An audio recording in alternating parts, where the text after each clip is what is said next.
How do you define your own brand of leadership? Oh my gosh! HR interview ba ito? Firm believer po kasi ako ng action speaks louder than words. We are delighted to have you here at the SME Business Show. This is a business podcast and vodcast dedicated to help SME business owners like you boost your business.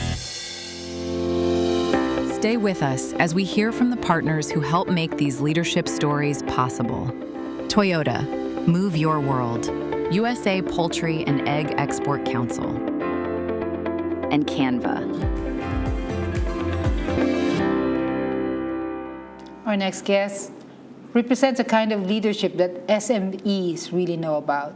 It's about navigating a world full of self-doubt but choosing to still show up and do what matters the most. From navigating her own insecurities to meeting conversations with C-level executives, she traversed and came out a winner. This is Angie Quadra-Balibay of the PHILSME Business Show. Let's talk to Chelsy Napomuceno of Zoho Corporation about mindset, leadership, and what it takes to show up when it matters the most. Chelsy, hi there. Yeah, hello. how are you? A bit nervous, but at the same time excited. Oo. I know you were nervous when you went into Zoho in 2021. Yeah. Pandemic. Yes. And it was not your cup of tea? Yes. And Like it you were really- teaching before, you were in marketing before, Yes. and here you go, one of the biggest tech companies, Zoho Corporation, Yeah, it was my going into first- it. Parang first stint ko on going global.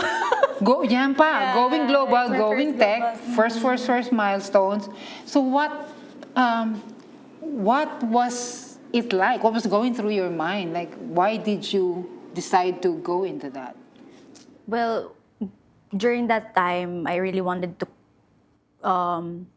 go back to corporate. Kasi parang, as you mentioned, I was teaching, and then I was teaching or handling fundamentals of marketing for the senior high school. And then while I was going through that, parang sabi ko, I cannot give what I don't have. Kasi parang, the industry was so fast-paced na hindi ko na alam kung yung tinuturo ko pa ba is this something relevant pa ba when they go out. So parang sabi ko, okay, maybe I need to go back dun sa first job ko talaga, which is being a marketer corporate. And then parang I just shoot my shot. Parang at that time pa sabi ko, babasahin kaya nila yung resume ko. Kasi it's my first global company. And then technicality-wise, parang hindi naman, when you look at my resume, parang it's not as competitive as what you really see of those who really go to global companies.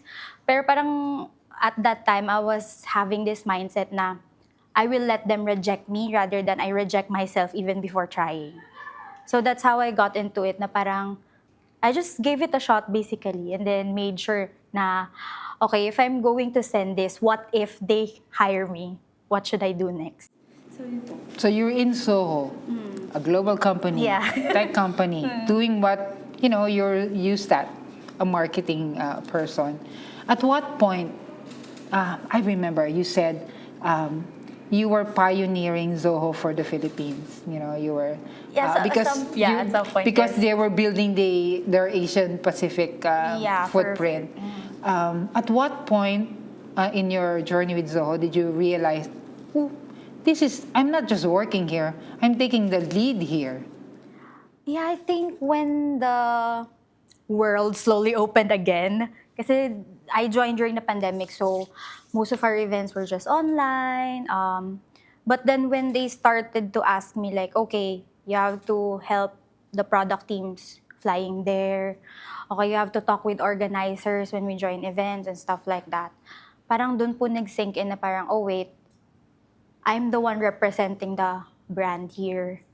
So parang I have to take this by heart, very seriously, and at the same time, I have to learn the nitty-gritty parts of the company and what it believes in, what it offers. Kasi ako lang po, parang at that time, I am the physical presence of Zoho in the Philippines. Like, besides the fact that they know the brand through online, but putting a physical presence, an actual person to talk to about the brand. Parang, oh, I'm not just representing Chelsy. I am bringing Zoho along with me. Banggit mo, Chelsy, nando ka sa mga events, ikaw talaga yung face ng Soho. And I'm sure you were in conversations and in the company of C-level executives. Yeah. Ito yan. How did it feel like when you were like talking to owners, founders of companies? Did it feel like, oh, I don't belong here? May ganun ba? Yeah, this is something that I usually share with my colleagues whenever, like, of course, whenever we go out or present, ganyan, we also have alignment meetings, like debriefing. I always share with them na, are you sure you're gonna entrust me with this? Kasi parang at the back of my mind, it's like, am I the right person to talk with them? Kasi at that time, I'm still beginning my career with Zoho, and then I'm already talking with C-level. These people have been in the business for I don't know how many years, diba? So at the back of my mind, parang, am I allowed to be in the same room? Am I allowed to like be with them? Pero I also have this mentality. I also convince myself na I am here because they don't know what we are offering, and I am the one who can let them know what Zoho is. And it takes such humility then na, oh wow, parang I also take it as a learning experience na if I speak with these people, I get to learn the trade, the business, the industry that I am going into at that time. Picking up from saying, ikaw ang kailangang magsalita di ba? Ikaw ang nakakaalam sa Soho. Parang, kung hindi ikaw, Sino? meron pa bang ibang pwede? Actually, yeah, oo. Ganun ba yung nasa mindset mo na yun? Like, barriers, ang tatandaan na nito, mature people na to, but if I don't, speak up? Yeah, kasi parang at that time din, iniisip ko, pag hindi ko sila kinausap with a level of professionalism or like with that level of courage and confidence, I guess, it will also reflect to the brand. Na parang, akala ko ba global company, bakit ganito yung pinapadala? So parang there's this level of responsibility. Na parang yun nga, I mentioned earlier that I go to events not as Chelsy but as someone from Zoho. Like I represent the brand. So parang yeah, there's this humility and responsibility na I have to step up to that kind of level. Was there like a particular major shift na, you found yourself, ako si Chelsy, komportable na ako dito. Okay na ako, pasok ako ng room na yan, pasok ako ng conference, pasok ako ng presentation. Kahit sila pa yung mayayaman, malalaking corporation. Oh my God, grabe naman yun. Parang I own it. I'm doing it because the ownership of the I own role. this responsibility. Nagkaroon ba ng ganong may particular anecdote or story or turning point? Good question. Parang sa sobrang dami po ng events na I personally handled, parang I cannot really nitpick. Siguro na lang po when I handle yung mga annual conferences or like the events that directly connects with the executives, the board members, ganyan. Parang at that point, oh wait, I know the market better. I know how to talk with my fellow Filipino people. So parang alam ko kung paano makipag-usap with them. So parang there's this, yun nga parang, oh yeah, kung hindi ako, sino ang gagawa nito for them. Para sa iyo, because you pioneer a lot of things for your company in the Philippines, ano yung dapat mga basic na dapat alam ng people who join your team? Itong basic nating value. Maybe for the value, siguro yung sa company is we value so much about the privacy and the security. So maybe one part is that hindi kami basta-basta trumabaho dapat. And at the same time, siguro, that's why we also respect the process of certain things. Kasi you will never go wrong with going back to the basics, the fundamentals of everything. Kasi at the end of the day, when you're unsure of things, it's easier to go back to the basics kasi it will lead you to like the more complex stuff. When you say back to the basics, si Chelsy, as a decision maker, ano yung isang guiding principle mo na ano yung basic? Or maybe having the growth mindset and being teachable. Kasi when I entered the industry, I am not really very well versed in the tech industry, diba? And though I have marketing background, but the industry itself is a different market to market, diba? So as I go through that kind of process, and while I get to learn more, I cannot really say na parang, oh yeah, alam ko na yan, hindi mo na ako kailangan turuan. Kasi at the end of the day, you know, in tech, there's so much development going on. And you have to like learn every day. And yun po. As a marketer, you're a regional marketer, what is the basic of how you do your marketing work? Diba, marketing is basically relationship. So, what's a basic thing about establishing relationship with your clientele or with people? Siguro po ako personally, example na lang, Miss Ange. For example, when we go to events, people ask us like, oh, ano yung Zoho? Anong meron dyan? The one thing I learned is, you can't just shove the solution down to their throats. You have to learn you have to learn how to ask. Parang, ano po ba yung solution or what are the pain points that you want to address? Kasi that's when you can lead them na, maybe this is the right product for you, maybe this is the right application that can work for you. Ano example ng isang pain point ng mga taong hinarap mo na Zoho pala ang kailangan nilang solusyon? Sige. Kanina, like for example, I was actually at an event, no? They asked us na parang, paano kaya yun, ma'am, may mga leads kami. Tapos gusto namin to make sure na they are notified with their mga subscription, ganto ganyan. Pwede ba yan sa ganto ganyan na malalaman nila pag may problem? Kasi parang I had to ask them like, paano po ba yung gusto nyong process? Ano po ba yung flow nyo internally? So that's how I also, maybe it's also a way of helping myself. No, you start from there. Yeah, Inaalam nyo muna kung ano yung existing flow. I do. Kasi parang, I try to put myself in their shoes. Na parang, pinahaba mo yung conversation, tapos kung ano-ano lang sinabi mo, hindi naman pala yun yung tama for me. So parang it's also a form maybe to respect their time. At the same time, it's also a way for me to help them relevantly, give value to their question na, baka ito yung mas tama sa'yo. At least, from there, ang dami po kasi naming apps eh. So, helping them narrow down where to start is like one way to, help them start their digitalization din. Let's talk about that. Kasi Zoho is a tech company. Yes. Oh, ito na. So when we talk about tech, ano pinag-uusapan sa industry ngayon? AI, innovation. Siguro ito, ang Philippine market, how receptive is it, based on your experience, doon sa adopting, advancing technology? Kasi they say this, kapag hindi ka nag-adapt sa technology, may iwan ka.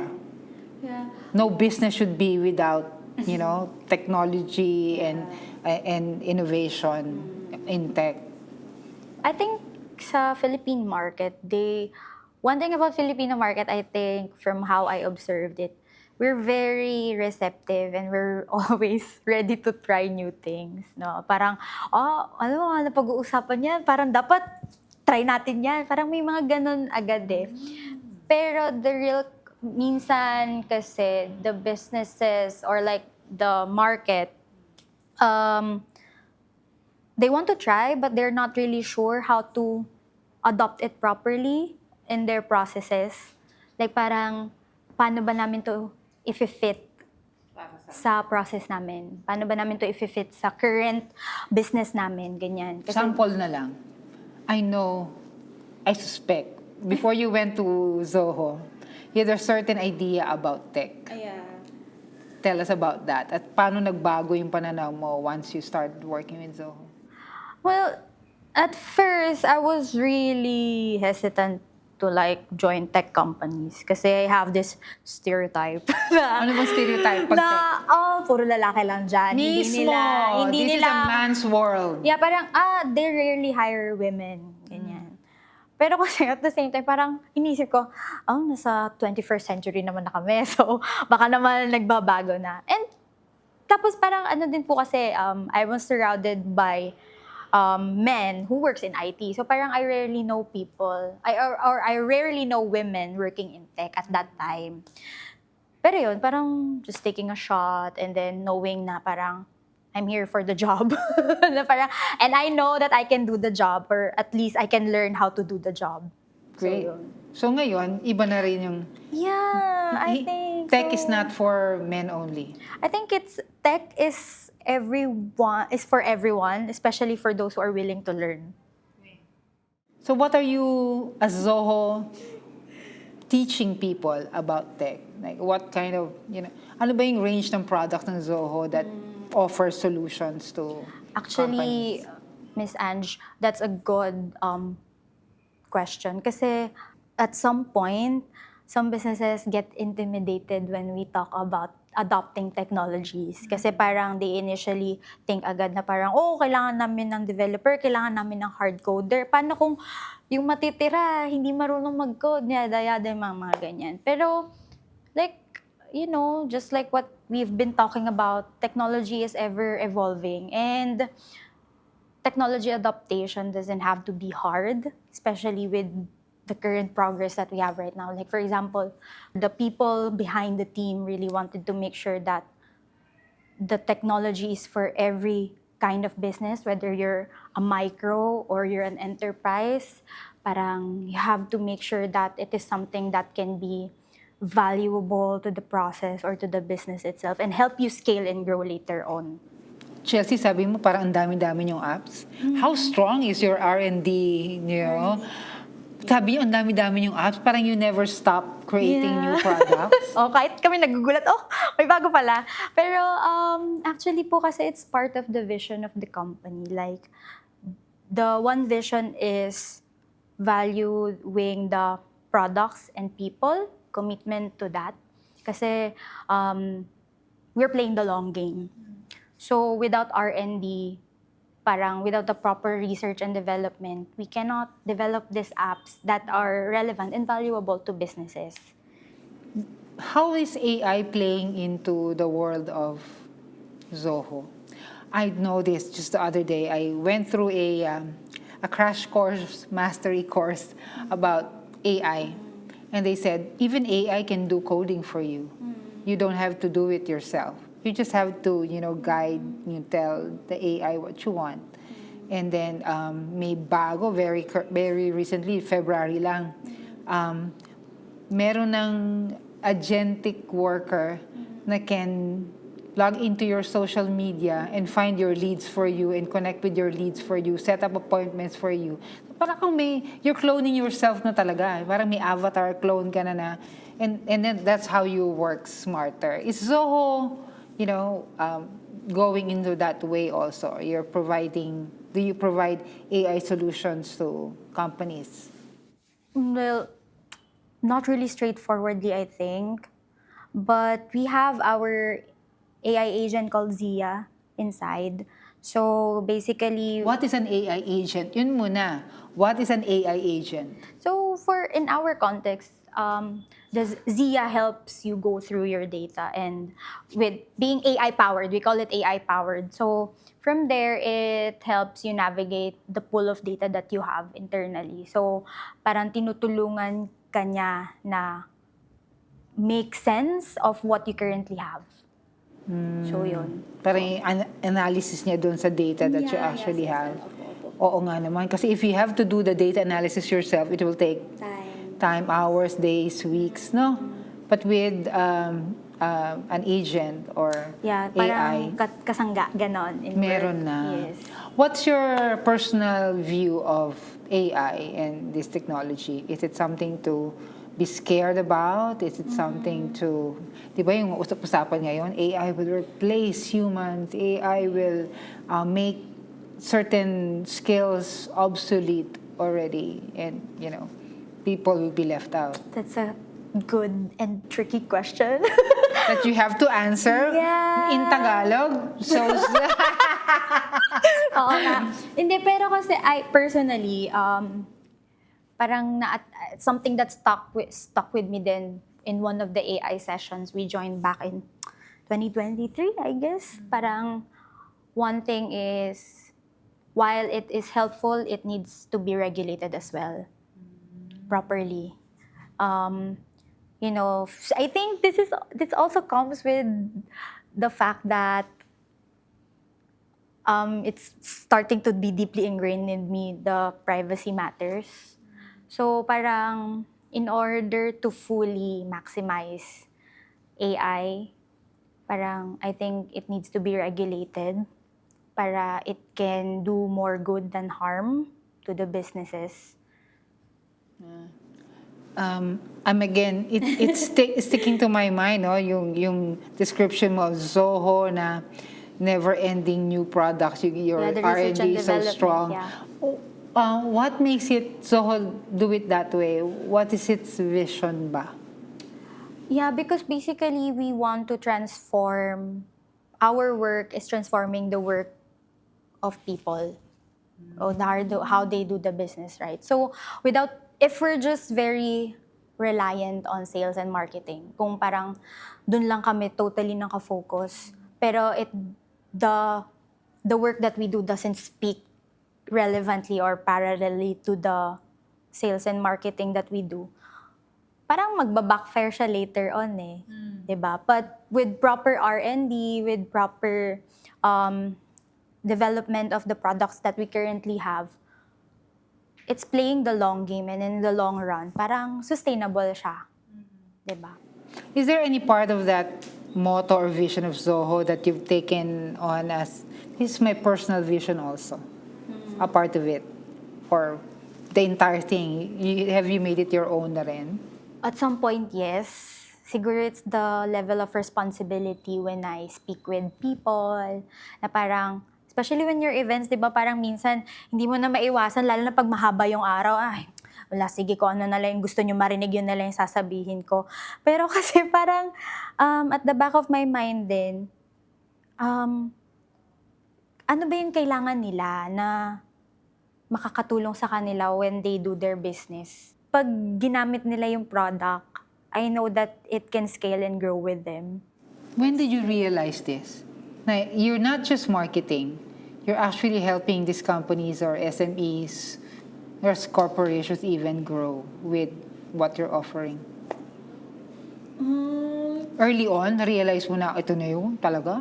Siguro po nung nag-start na ako na mag-attend ng physical events. And then I started to like... So after pandemic? Mga ganun po. Kasi, alam mo yung parang, I started to putting a face on these people inquiring online. So parang there's this human connection and empathy. There's this level of empathy na parang, oh yeah, hindi biro mag-start ng business, hindi biro mag-operate without the proper tools. So yun po. Yeah. Parang, dun ko siya parang, oh yeah. I'm just not here for the paycheck. I'm here to, deliver the work that needs to be done. Oo.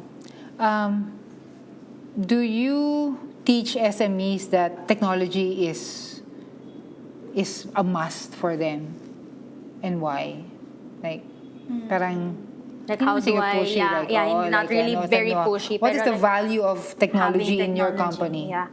I think, kasi po we also do little workshops and small or pocket events to little small business communities, no. And one thing that strike me the most is this conversation po na she's also an entrepreneur, and then she shared with me na parang one thing that we have to share with these people is that technology or having tools like this is an investment, not an expense. Kasi sometimes it's easy to, tas parang, oh yeah, oo nga, no, minsan, lalo na in the Filipino culture na very frugal natin, na parang basta may libre, doon na lang tayo. Pero kasi parang, hanggang saan ka dadalhin nung free na ganun, 'di ba? Parang, is it sustainable? Is it scalable? So, parang having the right tools and where to invest this budget properly will, aid you in the long run. Do you have a favorite story ng ganun? Na Na turn mo yung mindset nila from expense kasi yan yung technology na yan. And then they actually started realizing, it's an investment that will help us. I think, hindi to etchos pero kasi it's one conversation we had in PhilSME. Na parang they were looking for a system kasi nga daw naka-Excel sheet pa daw sila. During the expo ito? Yes po. Somebody Parang approached they you. were looking for a system, ganyan. Tapos parang hindi pa nga nila gets that time. Parang ano ba dapat gawin namin? Ano ba to? Parang akala pa nila kami yung gagawa for them. Tapos parang kami, ay hindi po, bale ganito po yung app, ganito po yung gagawin nyo. That's what's crazy about PhilSME kasi minsan you see the same people. Tapos parang they went back, they visited again. Parang they're asking for an upgrade na. Kasi it means parang hindi na kaya ng current nila. Tapos parang they needed like a higher subscription Zoho tier. upgrade, oo. Yes, opo, parang ganun. Oh, that's a good experience Yeah, like then. actually, that's one thing na minsan natutuwa ako pag nag-events. Kasi sometimes I don't really get to talk not just with leads, but with also people who are currently using the system. And then they share these stories na parang, meron na po ba kayong ganito, ganyan, kasi balak na po namin mag-integrate. So parang for us, for our end, that's a gauging, that's a way to gauge for us na parang, wow, they were scaling already and it's with us. Wow. Mm. Sa dami-dami ng pinagdadaanan ko, Ang dami na experience mo sa Pilipinas for Zoho. And even before that, how do you define your own brand of leadership? Chelsy is the type of leader who is fill in the blanks. Stay with us as we hear from the partners who help make these leadership stories possible. AsiaLink Finance Corporation, JK Capital Finance,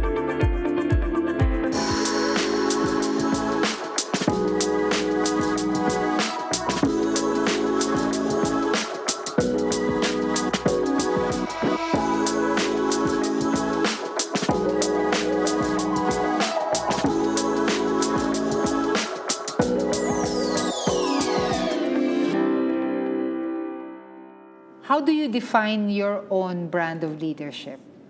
Chelsy is the type of leader who is fill in the blanks. Oh my gosh, siguro I'm the type of leader who tries to listen and I do the work first before talking about it. Parang firm believer po kasi ako ng action speaks louder than words. Parang ang hirap kasi nang iyayabang mo yung trabaho mo ng puro dada ka lang, pero hindi naman nagre-reflect on how you work. Nakaharapan talaga kita ng salamin, no? Look at the camera, Ryan. Look at the camera. Hindi naman mag-reflect. No? Kapag makita mo yung younger Chelsy mo, what would you be telling your younger Chelsy now that you have all the insights and the experience? Wala. Lakasan mo lang loob mo and shoot your shot.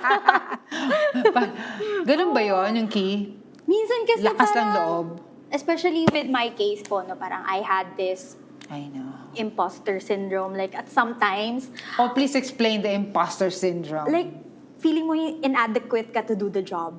Pero you have you still have the skill set, pero you don't feel enough to do it. But at the same time, parang later on, I realized na I have to face it with a level of audacity. Kasi parang hindi naman mag-a-adjust yung mundo for me, but I have to best foot forward, be big if I need to be big in certain scenarios or circumstances. Would you say itong mindset na shift na personal mo, willing kang i-advise yung mga SMEs of the same thing, or is there another tip that you can give them na ito importanteng maintindihan mo? Yeah. I think for SMEs and entrepreneurs, one thing is maybe to some degree, I think it's stepping out of the fear, stepping out from that fearful zone na parang, is this something right for the business? Ganyan. Siguro, more than fear, we have to learn how to take calculated risks. And then from there, thinking about the things that are more relevant and valuable to our business, to the purpose of this whole thing that we are working on. Where do you see yourself with Zoho 5 years from now? Oh my God. Ito nung salamin, HR salamin. interview ba ito? Ganun, di ba? Ano siya? TV show. Interview. Where would you like, sige, let's do it this way. Where would you want to be at your point in your journey with Zoho? Here. I think lagi ko po siya talagang I think it's quite ambitious, but at the same time, I think it's possible to do so. I really want to reach the regional level. What does that mean? Ano yung dapat? Currently, we are working on visiting different regions in the Philippines, diba? Like, Philippines is a big country. Hiwa-hiwalay pa, diba? Like, the islands itself, parang hirap puntahan. Parang, I'm at this point na it's a good ambition to think about na we're not just doing activities here in the central area, but also... Hindi lang sa obvious na centers ka. Yeah, kasi even before I joined Zoho, there's been a lot of Zoho users already in the Philippines. And surprisingly, there's even a big pool in Cebu, in the Mindanao region, di ba? Na parang sayang yung capabilities ng brand to reach out to these regions. Pero syempre, that will take a lot of planning and like practically, di ba? Maganda siyang isipin, lalo na I think we were able to at least establish good partnerships naman around in the Luzon area na. So maybe, hopefully, when the timing and planning is right, Visayas naman and Mindanao. Like, we're slowly doing it with Discover Zoho events. So Discover Zoho is like partnering with certain communities, and then we introduce Zoho and what it can do. So yun, parang hopefully mag-upgrade siya to different regions. Yeah. Panawagan, mag-upgrade sa different region. You have a small team in the Philippines that you work with. Yes. Anong panawagan mo sa kanila? Let's just do the work. Let's just do the work now. Okay. And then part of that work is coming to PHILSME. Yes. Oh, please, ask our audience or encourage our audience to... Yeah, so we're also joining again this year's PHILSME as one of the exhibitors. So I hope you guys will drop by our booth and start connecting from there. And ask Chelsy. Ask me. Are you still scared to meet these people? Ganyan. Oh my God. The youngest person in the VIP line. That's Chelsy Napomuceno. Ako pa ba yung youngest? Parang hindi na eh. Oh, ikaw pa rin. The last time I checked, parang ikaw pa rin yung youngest doon. Oh my gosh. Sige. Okay. I hope you enjoyed our time chatting. Thank you very Miss much, Angie. Chelsy. Thank you so much. I had a great time Oh, po. thank you. If you like this show, like and tap the follow button. Please feel free to leave us a review before you go, as this will definitely help more SME business owners in the Philippines. Thank you. Until the next episode,